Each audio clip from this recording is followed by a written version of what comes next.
ole user 00 hian mang an ka to te zinga ti kha ate norpa daron request he la hisab la chuan thou thinkest lot of me ti ania akidik tak hi g ania e in kan sa don ani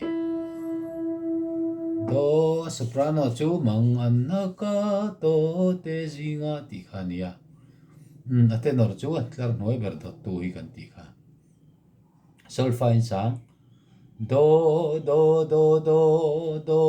re re re ti ti re re ti do do do mi mi so so fa mi fa fa fa do do do ti ti do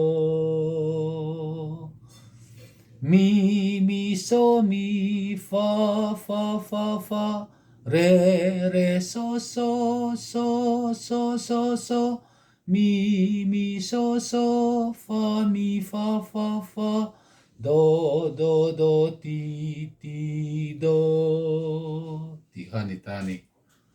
ti chuan a thunon a hian hela hian nangin lalpa mi ngai tu thin nangin lalpa mi ngai tu thin ti in ziak ta ni a soprano a chuan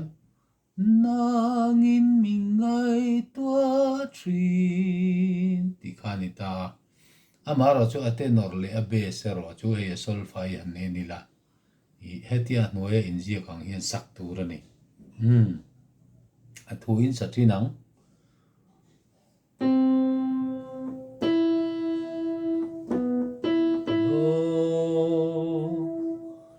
mang annaka to te zinga shre ta ka lai hian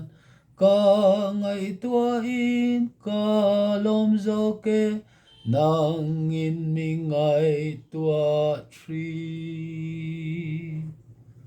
nang in lalpa mi ngai tua trin nang in lalpa mi ngai tua trin i kia nga e nge ka lavang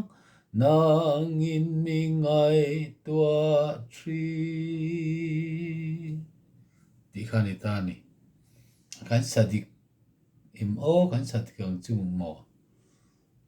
mi mi so mi fa fa fa fa nang in lalpa mi ngai tua trin nang in lalpa mi ngai tua trin ngabul train voi khasaleang mang annaka to te zinga shre ta ka lai hian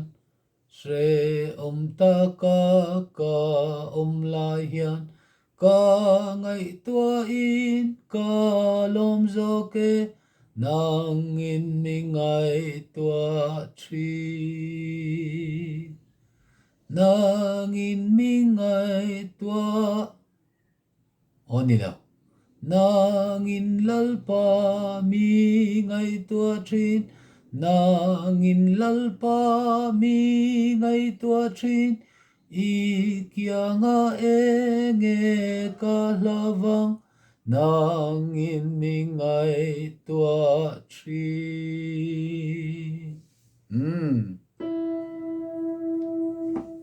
kan du to phot mai ang hriat thei mai o me atinor pa chau kan an sa ni